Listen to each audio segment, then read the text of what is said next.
So again, welcome to tonight's webinar. I hope everyone is doing really well. We're Juris Education. Tonight's topic is how to choose the right law school. Before we get started, I do have a couple of housekeeping rules, so to speak. First and foremost, this webinar is recorded and you will receive a recording to your inbox within a day or two. So if you do have to pop off or you'd like to share with someone or just review and maybe add to your notes, that's what it's there for. Additionally, this webinar is being run for about 45 minutes. So we have 30 minutes of engaging conversation, and we'd like to leave about 15 minutes towards the end for question and answers. And this is really your opportunity to speak with two admissions counselors, two experts who really know their stuff, get those questions asked that you might otherwise not have an opportunity to ask. So what are we learning about? What are we talking about today? So we're speaking about the key factors to consider when choosing a law school, how to assess your strengths and weaknesses and preferences to find the best fit, strategies for researching and evaluating law schools, and then tips for maximizing your chances of acceptance at top law schools. A little bit about who we are. So whether this is your first time with us or you've been on these webinars before, we're super excited to have you here. We're Juris Education. We're a globally recognized law school admissions consulting firm offering comprehensive support from test prep to law school admissions and even bar exam tutoring. With a 94% acceptance rate, our students gain entry to the top law schools in the United States. Last cycle alone, our T4 acceptance rate was 34%, which is actually almost 6 times higher than the national average of 5.7%, something we're extremely proud of. We believe in starting the law school application as early as possible. For college sophomores, we offer pre-law advising and profile development. This focuses on building each student's professional cover letter and resume to highlight their most meaningful experiences and elevate their profile. To help candidates stand out, we assist in enhancing transcripts and GPA, identifying organizations and internships, creating a timeline for LSAT application prep, and pinpointing specific areas of interest. Our goal is to help students gain a strong foundation and understand what schools are looking for while building a portfolio that sets you apart from other applicants. While our counselors support students in building their profiles, we have LSAT coaches working closely with them to provide one-on-one tutoring. Students take an official LSAT diagnostic test so tutors can assess their strengths and their weaknesses. This helps create a custom study plan structure for the days, weeks, and months ahead. We tailor our approach to each student's unique needs and schedule, providing the right assessments and lessons as they become familiar with the test's content, strategy, and of course, format.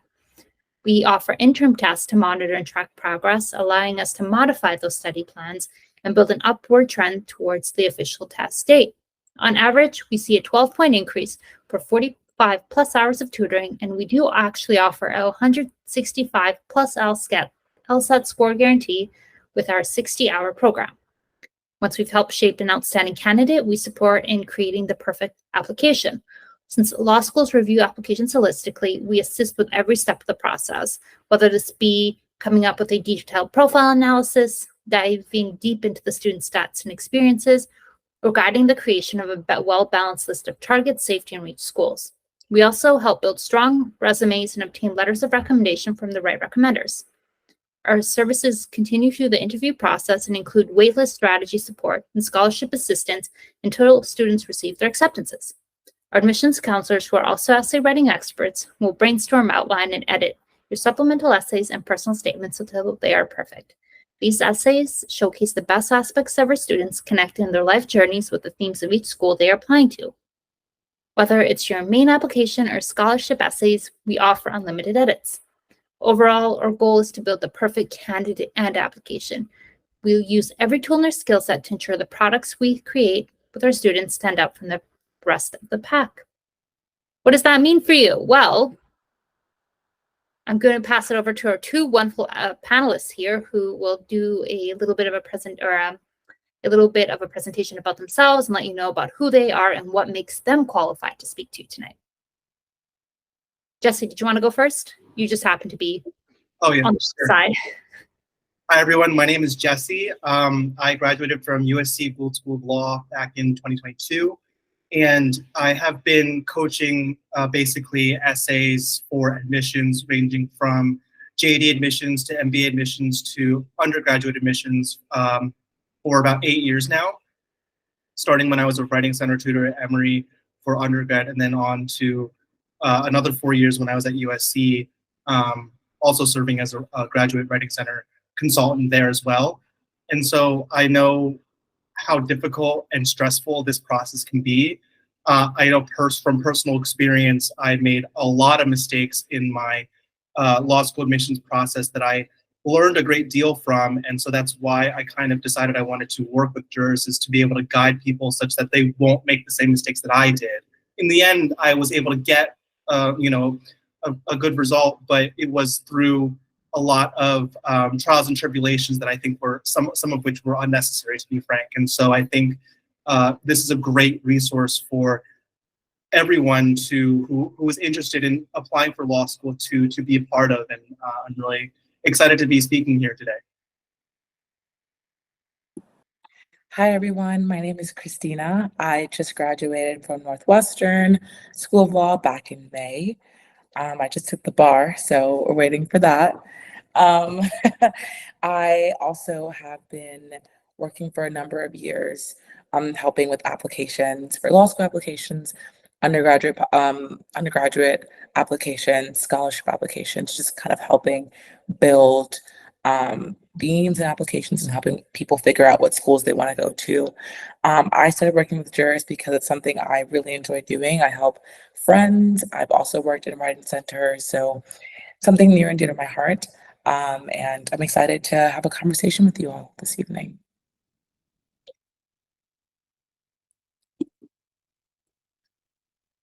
Awesome. So I guess just starting off, why choosing the right law school is crucial. It's a simple question, but and it's intuitive for some people, but you'd be surprised as to how certain candidates that are new to this process kind of overlook certain factors that are really important. So laying the groundwork is crucial. So selecting the right law school, it's not just about getting the degree, it's about setting yourself up for success in the long run. So looking into not just like, the name brand of the school, which is, for some people, a lot of people is important, but you also have to look at, the logistical factors, like, for example, financial aid, merit-based scholarships, location. Where do you want to be after you graduate? Is the school going to have like a regional name, or is it going to be a national name such that you'll be able to apply for jobs anywhere? And that's not to say that just because a school isn't, a name brand school that you can't go to whatever city or location that you want to be in. But I guess the threshold and sort of the range of opportunities may be different depending on what school that you go to. So there are a lot of factors that you want to consider. That's not just about, getting the JD. Of course, that's important. It's also important that it's ABA accredited. That's sort of like the baseline. You want to make sure that you're able to take the bar and become an attorney. You don't want to go to law school to get your JD just to have it. Usually you want to practice. So these are all the factors that you want to consider. And at this stage, having the appropriate guidance through jurists is going to make all the difference, in my opinion. All right, so kind of piggybacking on what Jesse has talked about, location, curriculum, faculty, they're all super important when making a decision and choosing what law school you want to go to, specifically location, because that's where, even if you go to a school that has a national reach, right? A lot of your legal connections, a lot of your friends will be based in that city. A lot of people end up working in the city that they go to law school. And so a lot of your initial connections that you're making, the professors that you're connecting with, will be in that city. So you want to definitely think about whether that's a city that you could see yourself working in, living in. Obviously, you can plan to live somewhere else, but location is a key factor. You're also going to spend 3 years of your life in this city.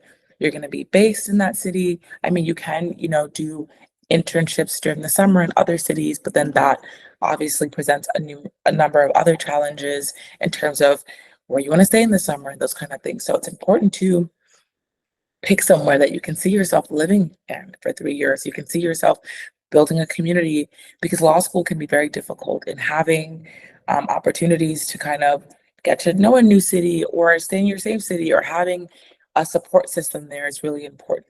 When it comes to curriculum, certain schools are known for certain types of law. They have really great clinics, or they have great professors who have expertise in certain things. There are some people that I've worked with that have aspirations for academia, aspirations to work in certain nonprofit fields or certain companies. So it's important to go where you can find the curriculum that will support you, but also faculty that have experience in maybe some of the facets of law that you want to explore. So it's definitely something that you want to put a lot of thought into, because obviously you can apply to a lot of law schools and just get happy if you get chosen, but you want to make sure that you're applying to schools that you will actually want to go to if accepted. Jesse, anything else? No, I think you covered everything perfectly. I agree Awesome. with everything you said. And I guess going into more detail about that, location matters more than you think, as we said before. Legal markets, that's also a key thing. It's making sure that you not only are looking at the location, but also the proximity to cities or more populous areas that have the business and in terms of the opportunities for legal jobs available. Just because you want to be in a certain location doesn't mean that that location is necessarily going to have a booming legal market. So, looking into, for example, not necessarily the cities, like, suburbs may have smaller law firms and boutique firms, but it really depends on what you want to do. But being near, I would say, a more population dense area, like a city like New York or Philadelphia or Atlanta or something like that, that will open a lot more doors for you. So just keep that in mind. Also, lifestyle and personal preferences, as you know, living in a city can be very expensive. And so considering, what kind of lifestyle that you plan to live and whether you want to be more frugal or whether you have a certain type of lifestyle that you prefer, making sure that you understand not just the city that you're in, but also all of the other factors that come into your daily life.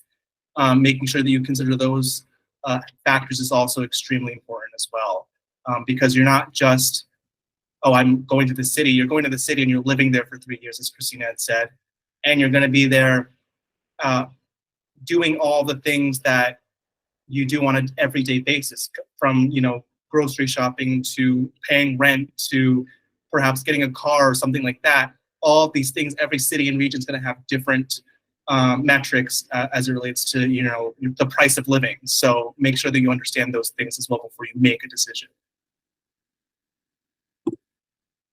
Awesome. So when it comes to curriculum, there's some schools that, offer broad ranges of different topics, and obviously you can always tailor your interests with your externships and your internships. And I always say that you can make your way in law school, especially in this era, post-COVID era. There's so many virtual opportunities.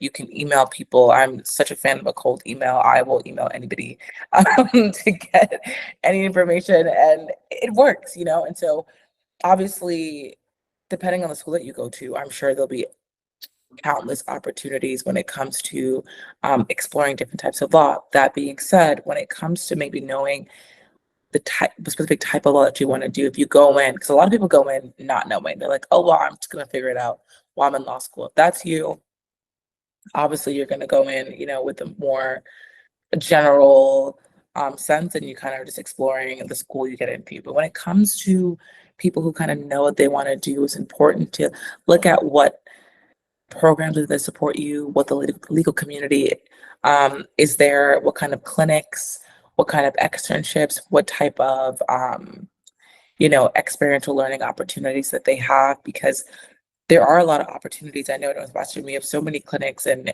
you start class. I remember I took an immigration clinic, and within a week I was in court, and it was kind of like, oh my God, like, let me learn everything. And so it's important that if you if you have aspirations, find a school that will get you the experience that you need and get you there, especially if you have aspirations for public interest or something, that you want to kind of get those reps in early on. And hands-on opportunities is just the best thing. I know a lot of schools have clinics and internships, but the best thing I would say is reach out to the legal community in that school, reach out to alumni, see how they were able to learn from their clinics and their internship experiences, and kind of get a sense of what that would look like for you. Yes, definitely. So the impact of faculty on your legal education, I would say, of course, the first year of law school is going to be like all the doctrinal classes, understanding the law and the technicalities and things like that. But I think the most useful part of law school is the real world experience that you get through the clinics, as Christina had mentioned, through the internships and externships and clerkships, making sure that these opportunities are available to you, and you understand how to get a hold of these opportunities is also crucial. And that ties into the type of law school that you want to go to. If you go to a law school that doesn't really specialize in a specific area of law that you're really interested in, or has no, electives or clinics or opportunities out there that would allow you to gain experience in, say, for example, like, marketing law or immigration law, or because some schools don't have those clinics, and you have to do your research to understand which opportunities are there at the schools that you are looking at, and that goes into, as well as faculty research projects and professors. A lot of their publications are online. All of them are online, frankly, and making sure that you go to a school where the professors have research and opportunities that align with your interests is also crucial. So it's not, again, just the name of the school or the location. It's also all of the facets of the school that interplay with your interests as well. Awesome. So, when you're assessing your strengths and your preferences, if you, again, have a particular interest and you have experience working in that sector, you obviously want to bring that to the forefront of your application. You kind of want to demonstrate to schools, I have experience in this type of law or in this field. This is why I want to go into this type of law, and this is how you can help me, and this is why I will be a model student at X, Y, and Z law school. And so obviously a lot of us go in not knowing and, wanting to have that opportunity. And that's a story too. But if you do have, experience in a type of law that you're interested in, you can underline that. And if ultimately you decide to go a different direction, that's also okay. And that's why you went to school. When it comes to a learning style, it's super important. Thinking through if you're okay with a larger class or maybe a smaller class. Most schools, or in my experience, you kind of start out in a larger lecture your first year. They kind of like throw you into the deep end and say, go learn torts or something. But as you get to other topics and, more niche topics, the class sizes tend to get smaller and smaller and smaller because people who are interested in those classes tend not to be the entire student body, but there are required classes that, everyone has to take their first year. So again, I will always say I'm the biggest fan of a cold email or maybe a message on LinkedIn, reaching out to people in your network, obviously talking to jurists because, we've done law school, we've been there, we can talk about our experiences, but specifically about schools that you're interested in. If you could reach out to any alumni or anybody that you know, or someone that you think that you can reach out to or might be doing something similar that you wanted to do at a certain school, and kind of ask them how that experience was for them. What did it look like to be in those classes? What kind of support were they given? What their learning style was? That can be super important and super helpful as well. Oh, So I'm quickly popping in here to see how everyone is doing. This is a great time to really start thinking about, okay, so what kind of questions do I have for Jesse and Christina? If you have those questions, definitely pop them in the chat. This is your time to chat with two experts, get those questions answered, like I said earlier, that you otherwise may not have been able to get answered. Not everyone doesn't necessarily have access to a large network of lawyers. They might not even know any lawyers. They might be considering law, but they don't know if law is even for them. Kind of those questions. This is very much your time to get them answered. I cannot stress that enough. Make sure you pop them in the chat, or best way to do it, pop them in the chat. We'll get Christina and Jesse to answer them towards the end. awesome. Or additionally, if we have a question come up, we might actually be able to answer it within the presentation as well. If we need to take a quick pause, peek in, we'll do that as well. So get those questions in and we'll go from there.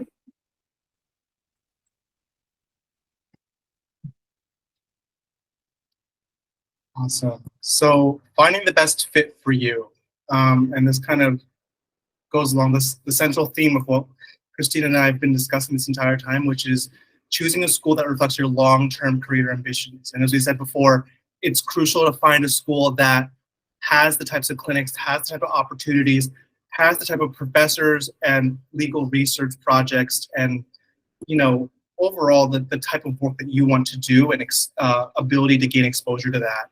Because if you go to a school that has none of those things, it's not to say that you can't pursue an area of law that your school doesn't offer, but I think, why would you do that if that's taking like a lot more difficult and cumbersome route when you could do your due diligence and find a school that is the best fit for you right off the bat before you even enter it. And that's, one of the things that I personally didn't really look into, because I'm a KJD, so I went straight from undergrad to law school, and I didn't really think about all these things before I just went to the school that was the highest ranking school that I got into, and that gave me some money. And in the end, it worked out for me. So again, none of this is like absolutely like necessary. Like, if you don't go to a school that has these opportunities, you'll never be able to do this. I never say never, like, honestly, but at the end of the day, like, we're here to help you get the optimal school for you. And that aligns with everything. That ticks all the boxes. And so that's why we are like a premium program for law school admissions, is because we're here to coach you through these things so you don't make the same mistakes that, for example, I made. So again, ensure the school's culture and values resonate with your own, such that they'll be able to support both your personal and your professional growth. Because 3 years is a long time, and it's not like COVID anymore where you can just go to school online. You're in person again. Fingers crossed we don't have another pandemic, but you'll be in person again. You'll be there for 3 years in person physically, and so you got to really make sure that this is where you want to be. Awesome. So researching law schools and where to start. Again, the website has a lot of good information, but my personal bread and butter is reaching out to current students and alumni and getting a firsthand perspective. I don't know what it is, but I think people are just really happy to talk about their schools, their decisions. When I was applying, I found people on LinkedIn and just reached out and kind of asked questions. They were so happy to be on the phone for 15, 20 minutes, just kind of discussing their process. When I got into schools, people that I reached out to were later like gifting me their books because I had some of the same professors. People are just can be really awesome and can be so super helpful to people who are kind of coming into the position that they used to be in. So making those connections, you already know people who are already at that school. They're giving you just countless of just great information about professors and their experience. And if you do decide to go to that school, you already started to build your network. Obviously attending virtual or in-person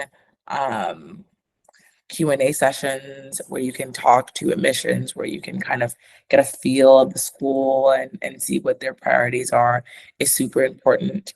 And obviously reviewing the school's bar passage rates, employment rates, and just outcomes to future success. In my perspective, I feel like before coming into law school, I didn't know all the opportunities that you could have coming out of law school. I graduated with the JD MBA, and I came in not knowing that I could do both. A lot of my friends came in and they already applied to do both, and I transferred into the JD MBA program a month in, which happened to be one of the best decisions that I've ever made. But I think that there are so many other opportunities that are there. For example, when I was applying, or as I, helped others apply, especially looking at public interest, there are specific schools that have cohorts that are tailored to people who want to do public interest, and they will help you get those job opportunities. They'll help you meet people in your city who are ready to hire people who want to do specific types of law. There are a group of people that graduate law school and don't practice law. They end up going to consulting and to public affairs or other things in DC, and equally as important work, and definitely things that you can learn while you're in law school. So choosing a law school is super important, and speaking to people about their experiences and where they ended up is equally as important, because you never know where you're going to end up. And just obviously speaking to faculty, speaking to students, and figuring out what your life could look like is a crucial step in the law school application process. Yes, definitely. So key metrics to evaluate law schools, as Christina said, not everyone who goes to law school necessarily becomes an attorney, and a lot of people become an attorney and then they transition into other areas of work. So, but that's, at the end of the day, like we want to emphasize the key metrics to evaluate law schools today because presumably, you want to become an attorney, but just know that that's not always 100% the case. So bar passage rates, let's talk about that. Higher rates can indicate stronger academic support and better preparation for the legal profession. So, and I think that's true. If you go to US News or whatever website that provides the statistics, I think the ABA actually posted publicly. They also post, like the percentage of people who find JD Advantage jobs or JD necessary jobs or, government jobs, and they break it down. There's a whole table, it's online. I think law schools have to disclose that information. So you'll see the bar passage rates on those pages as well. And I would say you would be best positioned if your goal is to become an attorney to go to a school that has a higher bar passage rate, because that indicates that school is going to provide you with the necessary academic rigor to get over that hump. Because at the end of the day, the bar is its own beast, and it's basically just an exam that encompasses the entirety of your 1L curriculum and some. So making sure that you pass that after you get your degree, if your goal is to become an attorney, is crucial. So keeping an eye out for the schools that have, I would say, above a certain threshold would be ideal. And we can discuss that further on a one-on-one basis should you choose to join us. Employment outcomes. So review the percentage of graduates. As I said just now, the ABA requires schools to disclose that for every year, and it'll provide a breakdown of the percentages of students that go to private sector, go to the government, or go to JD admissions or JD advantage positions, or there's even a category where it'll say the student continued on to get another degree or something like that. Like they'll literally break it down very specifically for you. So do your due diligence. We can help you find those resources, but literally Google it. ABA disclosures are a thing, so just keep that in mind.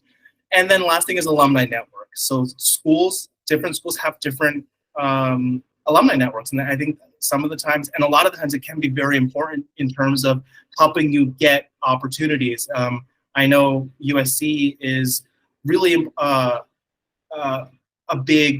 a big and robust alumni network. I actually just came from an alumni event here in New York City. So making sure that you go to a school that that has that sort of that community kind of network is extremely important in a lot of respects, and I think can help you really expand your reach for whatever jobs that you are looking for, because you want to have friends in high places. You want to have people that will be willing to lend a hand, and not every school has that. So just you'll be able to sort of feel that out when you tour the school, when you speak with the alumni, when you speak with the admissions reps.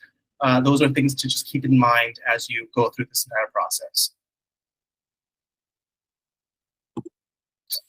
Awesome. So financial considerations. So this is also a very important part of law school decision process. Obviously, it's great to apply, get accepted, and start your journey. But law school is very, very expensive and can cost $300,000 plus.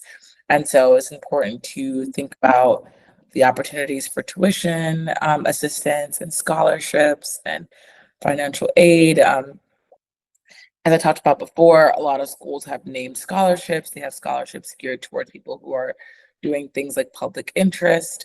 A lot of schools have really great repayment programs or like debt relief programs if you do public interest for a certain amount of time. So there are definitely opportunities out there, and schools are offering some money. But law school is also notorious for being, a little stingy with the financial aid packages. So that also factors into, the job that you take after graduation and those things. So it's important to kind of have conversations with the law school as to what type of financial aid packages that they're offering, what does that look like, and just really think about what you can afford. And obviously, if you're going into corporate, you can obviously afford a lot more. And so it just, it's a balancing act, and you're weighing the decision between, what you're interested in and the cost that you'd be getting into. Cost of living. I think Jesse mentioned this before, maybe you want to live in a larger city, but a larger city is going to cost much more to live in. And that's another additional factor. Many people, I don't know really anybody who's working during law school, maybe some odd jobs, a couple hours here and there, maybe because people are remote for a bit during COVID, people have had other opportunities to, make some money on the side. But law school's it's a full-time job. And unless you're, maybe a TA, I know some people, when you TA, you get, a stipend and you can do things like that. And obviously you can work during the summer, but it's going to cost to live in a larger city as opposed to maybe, a more suburban or rural city. But then that will obviously affect, the type of job that you want to get, the type of law that you want to do. So it's definitely a very important decision. And obviously you can talk with the juris counselor about this and kind of weighing the pros and cons and kind of just looking at what a school brings to the table as it relates to, the job prospects, the bar passes rates, and all the good things we were talking about, and weighing that against, the cost for tuition and scholarships, also the cost of living. All right, so maximizing your chances of acceptance. This is sort of our MO for jurors, is making sure that you are put in the best position possible, and providing the most refined version of your application and presenting yourself in the best light. So start preparing early, that's the key. Build a strong academic record if you're still in school and gain relevant experience.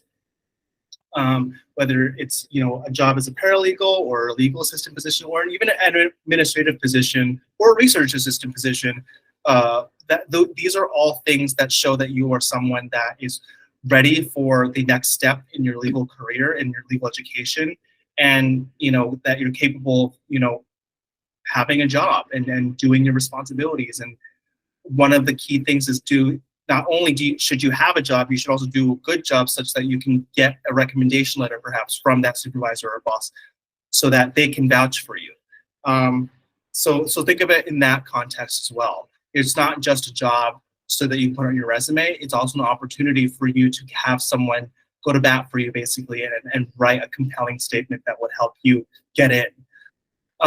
Focus on crafting a compelling personal statement that reflects your unique story. A lot of the times clients will come to me with a personal statement that reads pretty much just like their resume. And I would say that is the wrong route to go. And, some people are very stubborn because they want to show everything that they've done. And I understand that sentiment.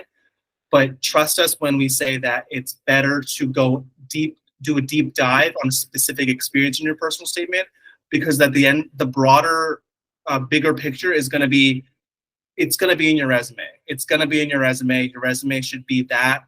It should be a summary of all the things that you did. Your personal statement is supposed to provide a unique story about you. And by unique, I mean in-depth, detailed, and specific to something that tells the admissions officer who you are. It's like your stamp of your identity. So that's something that we can discuss further, but you have to trust us in this process when we help guide you through this, because I know how difficult it can be for some students to let go of the need to sort of prove everything in a 2-page personal statement. You're not going to be able to tell them everything. It's double-spaced too, so you're not going to be able to fit it on in that tight amount of space. So you'd be better off trusting us and doing the deeper dive into your unique story. Next thing is secure strong letters of recommendation. As I said before about the relevant experience from the supervisors, they can help vouch for you. I would say at least one of your recommendation letters should be from a professional kind of experience, whether that could include being an on-campus writing center tutor. That was my letter of recommendation, was from being a TA actually for a business law class that I TA'd for in undergrad. And that was academic, but I was being paid for it, and it was a job, and I took it seriously, and my professor, wrote it. So those are the things that you want to keep in mind. It's your professors and professionals who know your strengths. Also, tailor your application to each law school's specific programs. I think this is more speaking to the supplemental essays that are specific to the school, because as you know, the personal statement is going to be for all the schools that you apply to, but and I think the diversity statement should also be broader in that regard. But when you go into the supplemental essays, like, the why this law school, why Northwestern, why USC, those are the types of essays that you really want to show that you've done your due diligence. I wouldn't just regurgitate things from their website. I would, go in depth and tie what you would do or what you plan to do when you get to the school and how you would contribute to the classroom discussion. I think that's one of the big things that admissions reps really look at, is how does this person add to the ongoing dialogue? How do they add an interesting perspective to our school, and how do they match our values and the opportunities, and how they take advantage of those opportunities? Because they don't want someone that's just going to go there for the sake of going there and not do anything to contribute to the school and then get their degree and leave. You want to have some kind of proof or demonstrate that you have an idea of the kind of it doesn't have to be a legacy or something like that, but it should show that you have done your research and you know what you want to do when you get to that school, and why that school is unique. You're uniquely positioned to help you with your goals, and how you can contribute to that school as well. Lastly, highlight your extracurricular activities or internships that demonstrate your commitment to law. And when you do so, make sure to stay organized and keep up with all the application deadlines to avoid last minute stress, because a lot of people will kind of put all these things to the end, and that makes for a really rushed job. We'll do our best to make sure that that doesn't happen, of course, but just keep in mind that you want to keep a rigid schedule, because these things can pile up, and it is, you want to get in. The earlier is not necessarily better, if depending on, if you have other factors, such as if you want to get a higher LSAT score and you want to wait a little bit. But if you have the LSAT score that you want, and you have all of the things, and you can apply earlier, then I think you should, because that's when you have that's the time when all the seats are open.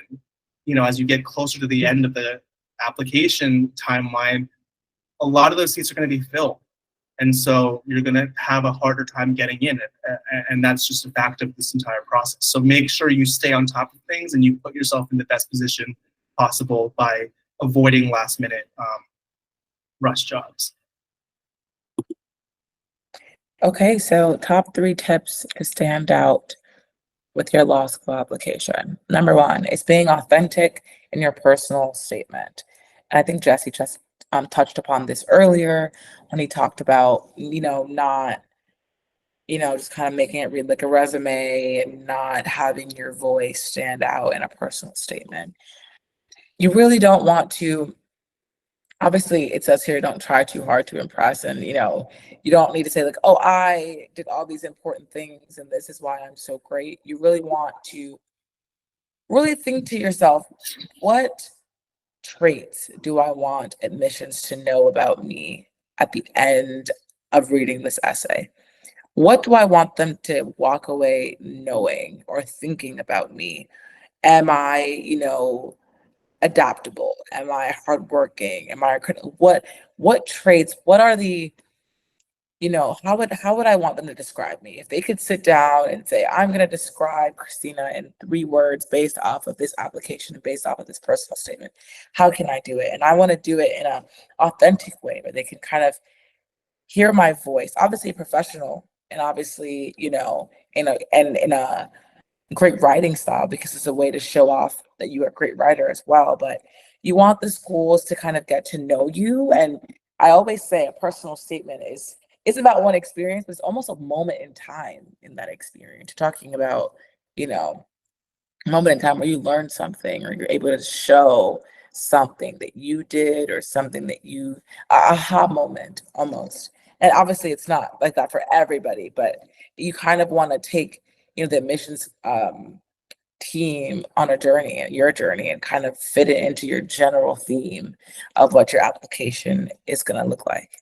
And this reads into the other two tips, because you want to highlight your leadership roles, your extracurricular activities, your dedication beyond academics, and that fits into the larger theme that you want to present as well. Everything that you submit this application is part of a greater theme, a greater package of who you are, and kind of saying, this is me in a nutshell. This is why I'd be a great fit for your school. And this is why you need me to fill one of your seats. This is why you need my voice to be part of the, thought diversity in whatever section that I can be placed into.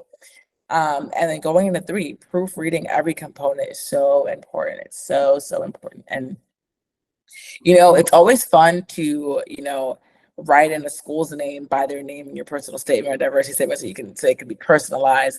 But if you don't actually write their name, or if you write it incorrectly, or if you put the wrong school name, it will negatively affect you. So you want to make sure that you're dotting your I's and crossing your T's. You want to make sure that you are reading over everything. If it's a problem, just print it out.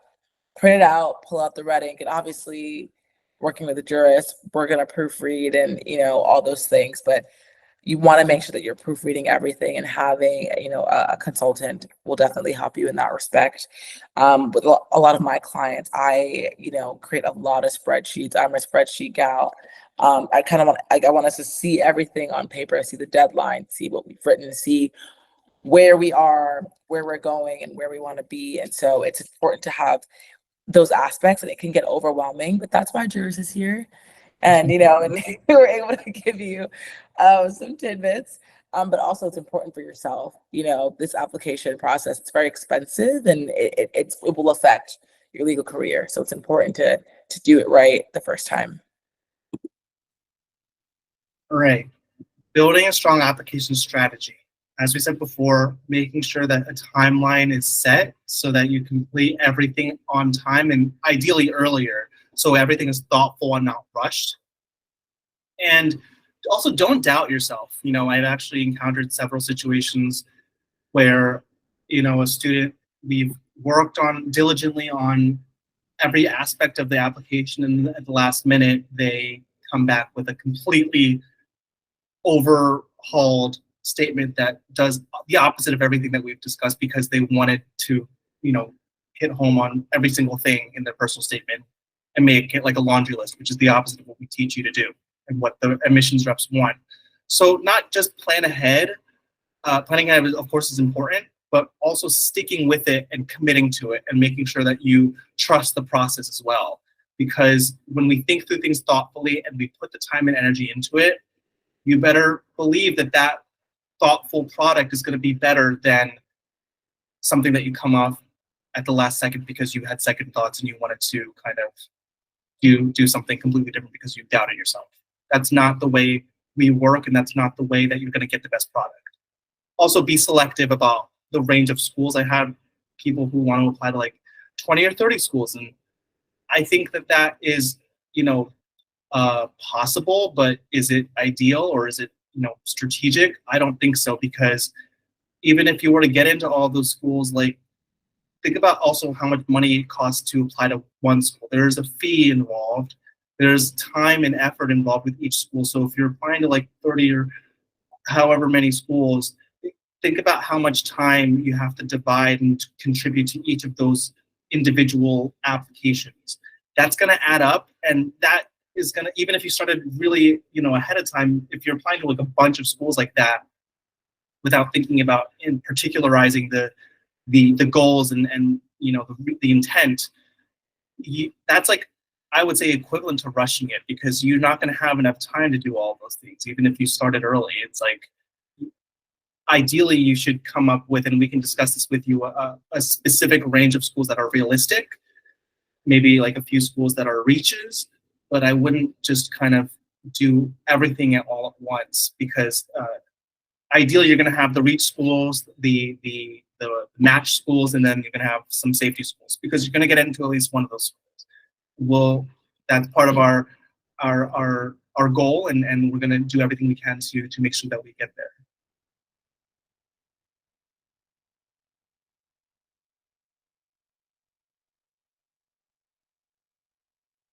Oh, you're muted, Christina. Leveraging school resources to your advantage. Thank you, Jesse. This is all about, building your application, building your story. How do you want to spend your time? Because how you spend your time is the indicator to law schools of who you are. If you're applying to a job, they want to see your resume. They want to know what you've done, how you've impacted others, and how you're spending your time. And if I could summarize this slide in terms of looking at clinics, externships that might align with what you want to do. You might not know what you want to do, but if you do something, if you like to help people and you're helping people in this way, or you're utilizing, a strength that you have, that tells a story. If you're speaking to your counselors and academic support, and figuring out what resources there are there to help you. If you're, obviously we talked about letters of recommendation, right? Especially if you're a KJD, you want to be talking to your professors. You want to go to their office hours. You want to build that connection. Obviously, if you're a sophomore, you're not going to be like, hey, can you write me a letter of recommendation in 3 years or 2 years? You don't want to come on that strong, but those professors might have networks in that community where they can connect you with internships. They can connect you with programming that might be interested to you. If you took their class, you're probably interested in that topic, and they can help you figure out the best ways to spend your time. Um, you know, Experiences that you can talk about in an authentic way, experiences that you light up when you talk about, because certain schools want to interview, certain schools want you to be able to talk about your experiences. And when we talk about authentic, you want to do things because you actually enjoy doing them. And reaching out to mentors, connecting with other students, other lawyers, alumni, your professors are the best way to do it, and the first stop, especially if you're still an undergrad. As we said before, and it bears repeating, the importance of networking, that can't be overstated, because it's not just about getting a great GPA. Of course, if you have a great GPA in law school, that's going to help you a ton. It's an extremely important factor, but it's not the only factor. And not everyone's going to have a great GPA. There is a curve usually, and unless you go to a school that doesn't have GPAs, some schools have pass-fail kind of thing. That's like Harvard and Yale, I think. But if you go to a school that has GPAs, you're going to have an issue with the curve usually, which means that only a certain number of people are going to be able to get those top scores. So it's also crucial that you have interpersonal skills, and in simple terms, know how to talk to people. This is extremely important because you're going to be working with clients. I mean, typically, if you become an attorney, you're going to be working with clients, whether you're in public interest or in private sector. You're going to have to know how to speak with people who have a non-legal background. So you need to understand how to make connections that will allow you to succeed in the future. So that starts if you don't have those types of skills, or you think that you might be a little bit rusty in that regard. Start with speaking with your fellow students. Start with talking to professors, alumni, making connections that with the people that are in your immediate circle, and being proactive in that regard. That means attending events. If in your guys' case, since you're still applying to law school, that could involve going to legal networking events or law school fairs or things like that. I know that these opportunities for me were extremely important, not just for finding a job, but also as early as applying for law school, going to the legal fairs and speaking with the admissions people, and emailing them afterwards, asking for their business cards and emailing them, thank you so much for speaking with me. I know for a fact that USC, that helped me, because when after I got in and I went to the admitted students events, the admissions rep actually remembered me. She spoke with me when she visited Emory to talk about USC, and she remembered my name and remembered my face. And so I remember distinctly, I attended the law school admissions fair, the law school fair, and spoke to the admissions rep and talked to her about how much I was interested in the school. And then I think it was like 2 or 3 weeks later, I got accepted.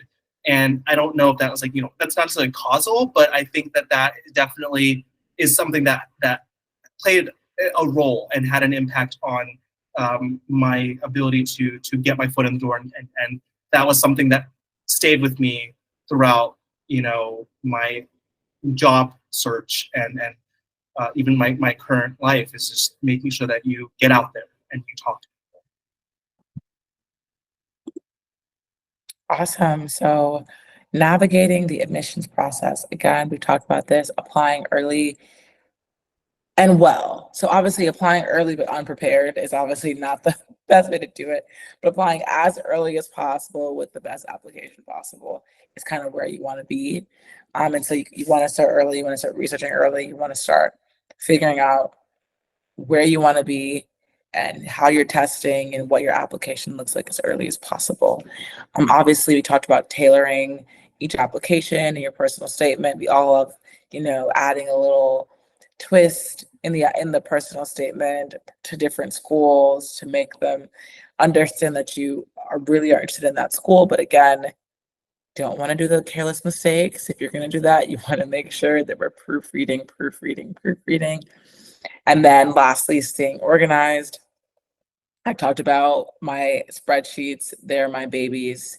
You want to make sure that you have some way of staying organized, whether it's a folder, whatever it is, we'll figure it out together, but you want to make sure that you're keeping track of your deadlines. The last thing you want to do is work so hard on an early decision application and then miss the deadline. Or the last thing you want to do is work so hard, to apply for a name scholarship or to apply for something and then you miss it, and sometimes you think that you applied or who knows, things happen, life happens. And so you just want to keep on track of things, set reminders. And, if that's something that you struggle with, having someone from Juris there to help you, is helpful, or having your family members, your friends, keep you accountable. That's also helpful in staying on track and staying organized.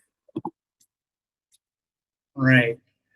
So final steps to making your decision, making sure that if you have the chance, go visit the campus, go see what it's like in person so that you can really get a feel for what you'll be experiencing for 3 years. And if that's not possible, and I hope it is, but if it's not, then a virtual tour would be it would be an okay alternative. But go in person if you can. I know that can be expensive sometimes, but some schools actually will pay to fly you out just to make sure that you get that opportunity to see everything. Compare financial aid packages. Make sure that you're not going to go to a school that'll break the bank completely. Making sure that you do all that you can to apply for those scholarships, getting yourself in the best position possible. Having a really great application and a great GPA and great stats will also help you get merit-based financial aid. So making sure that you're putting yourself in the best position for that. And then once you get those, to look through and see, what the trade-off is of, like, is this a best fit school and how much money they're giving me versus, a school that maybe not is not the best fit, but is an okay fit, but they're giving me a lot more money.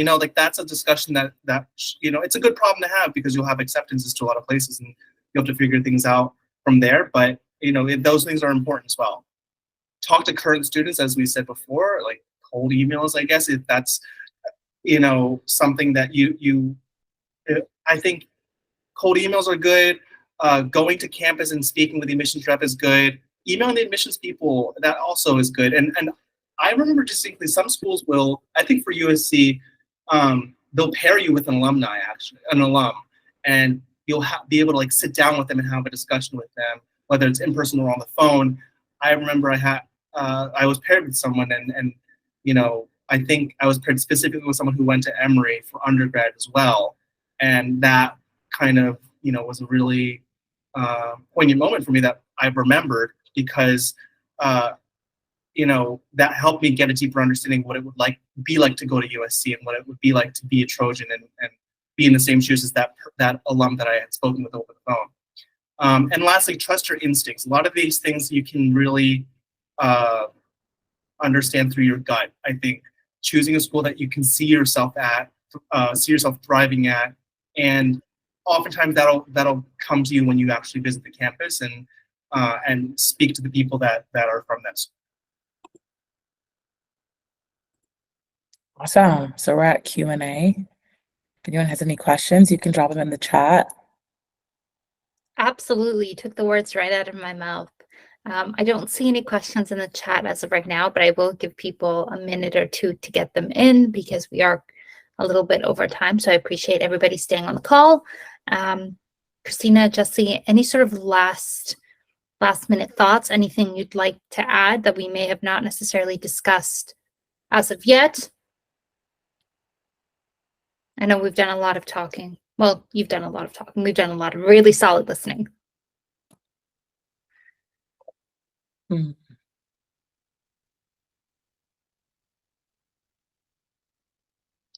Pretty thorough presentation, I think. Any last minute piece of advice? Question. What's the best advice you would give to a current college freshman? And then somebody also says, if I have two completely different interests in law school, how should I compare when choosing a school? My advice to a current college freshman is that you're ways away from applying. And obviously, if law school is something that you end up choosing to do, you want to figure out, obviously, if you want to go right away or if you want to wait a couple years, and that'll come as you continue on in your undergraduate process. Right now, the best thing you can do is focus on getting good grades and taking classes with professors that you're interested in and keeping connected, not necessarily, asking them, hey, can you write me a letter of recommendation? But if you like a professor, take another class with them. Or if they're, associated with an organization, volunteer for that organization. If just kind of get to know them a little bit more, have them get to know you. I know in undergrad, I've had a thesis and I had a faculty advisor. If you're doing independent research, those kind of things, you want to kind of get to know more faculty members while simultaneously giving yourself the best GPA that you possibly can have. And then as you continue on in your undergraduate career, you'll be able to figure out, am I a little burnt out? Do I want to be a KJD? Do I want to take a couple of years off to work? And so you kind of will have the time to kind of figure out if you want to start studying for your LSAT early on or your GRE, because, some schools are taking both exams and then you can figure it out from there. But as a freshman, you have the world as your oyster. You're, just beginning and you want to focus on, again, like grades and making connections. We have a ton of questions coming into the chat, which is awesome. So Jesse, did you want to speak a little bit about if this person has two completely different interests in law, and how they should go about comparing the schools? I don't know if I understand the question. So they have two different interests. Right. Types of law. Yeah. So they have two different. So then how do you compare choosing a school? I guess it'll.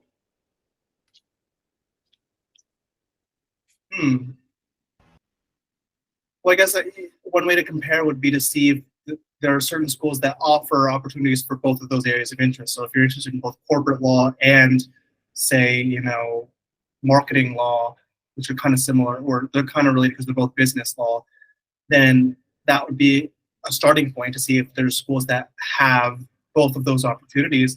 And if there's schools that, only offer one over the other, then it becomes sort of a balancing kind of test to see, does the school have the clinics for, if of the two interests, is one going to outweigh the other in terms of importance? Are you more interested in corporate law as opposed to, environmental law, for example? And then seeing if the school that has that interesting clinic that you want to go to also has,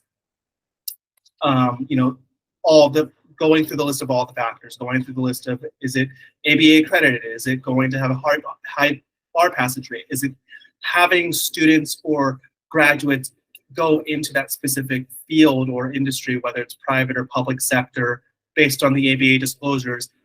What percentage of students are going into there? So those are kind of the factors that you want to look into when you're evaluating it. But start, I guess, with schools that have both of those opportunities. And if you can only find schools that have one or the other, then look at the balancing test and see if it satisfies all the other factors that would make it an ideal school for you, and go from there, and kind of like make a pros and cons list. I think that would be thinking through it logically and like a lawyer, or in a lawyerly way. That would be the way to go. Great. You mentioned clinics earlier. We have Kevin asking us, should you pick a school that has very strong clinics over a high-rated law school? I would say that I don't know what higher rated means in the like list of law schools, but if you're talking about like T14 schools or higher rated law schools, they'll also have pretty strong clinics. I also would say while clinics are a huge plus, I wouldn't base your entire decision on law school based on one particular clinic. I'm not sure how all schools do clinics, but at Northwestern and some other schools, you kind of have to bid to get into a clinic. So it's not even guaranteed that you will get into that particular clinic. And a lot of schools have really, really impactful and just stellar clinics where you're getting, you're in court, working with clients, you're doing everything. As someone who has to, take the bar and, show her pro bono hours and those kind of things, I think you can go to a higher rated school and get that clinic. But if it's another school who's maybe not as highly rated, but, again, as to Jesse's point, checking off all those boxes as to maybe location, checking off the boxes as to you know, where your support system is, whether it's in a city or in a rural area, those can maybe outweigh maybe one clinic. And when you think about maybe a higher ranked school, maybe it's not the clinic, but maybe because that school has a more national reach. So you kind of want to think about career outcomes and those things, maybe not off of one clinic, because a lot of schools have a lot of clinics. If you're between two very similar schools, maybe you can start pulling hairs at clinics, in my opinion. But when it comes to schools that maybe are very different and have different that look different on paper, I would start to think about some of the other factors that make a school ideal for you, similar to what Jesse has talked about in the previous question. Jesse, I see you nodding your head along. Anything you want to add?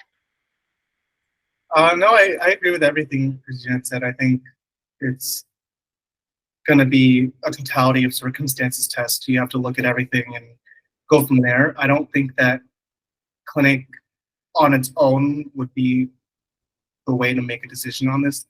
And as Christiane had mentioned, usually the higher ranking law schools are going to have strong clinics. So it's, yeah. So we have a couple more questions. Unfortunately, because we're over time, we only have time for one more. But what we will do is I will note down these questions and then we'll send out the responses in an email, I think. So somebody asked, and I think this is a really great question, is it still worth applying somewhere if your LSAT score doesn't match their standards, but you have a stellar application, and then in the brackets, they put thanks to Juris Education? We appreciate that. I think it depends on how low your LSAT score is, frankly. Like, just to be honest, at the end of the day, law schools are prioritizing your GPA and your LSAT score. That's just the way this industry works. So if your LSAT score is like very, very low, like 10 or 20 points lower than their median, then I think, you should rethink about the types of schools that you're applying to it and trying to see schools that are within a reasonable range within your LSAT score. I will say that if you have a really high GPA and you're like one of those split candidates where you maybe you're valedictorian, but your LSAT score is like 5 to 10 points lower than the median. I've seen that happen. I've seen that people get in to schools, including one of my classmates from USC. I remember distinctly she was like valedictorian of a really big state school, and that was really impressive. But I remember telling me that her LSAT score was a lot lower, and she wasn't, a particularly great test taker, I guess. But I remember in law school she was, in law review and very, very accomplished in law school. So I wouldn't completely rule it out, but I think that if both your GPA is like not great and your LSAT score is a lot lower than the median, then we would have a longer discussion as to how we can really strategically position you such that you'll get into the best school for you. And we need to be both. It's important to be idealistic in this regard. I don't want to ever crush anyone's dreams. I think if you want to apply to a school, you should have an opportunity to put your best position forward and be, a zealous advocate for your candidacy for that school. Like, always go for your goal, but don't put all of your eggs in one basket. Don't put all of your applications in the high reach or reach school bucket. Be reasonable and have those safety schools and have those match schools as well. And we can have an ongoing discussion as to how to best position you to have a fighting chance for that school. But I think, speaking generally, it would be difficult to position you if you have a very low GPA and a very low LSAT score. Christina, did you want to add anything to that?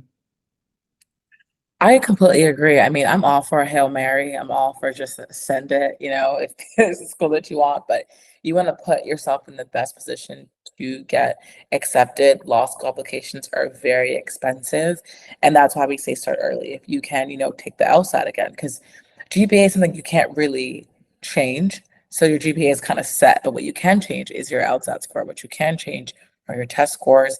And so taking it again or figuring out what you can do to get your application to where that school is asking is one way. But again, all for a Hail Mary. If you have a great application, stranger things have happened. But again, you can't put all your baskets in that school.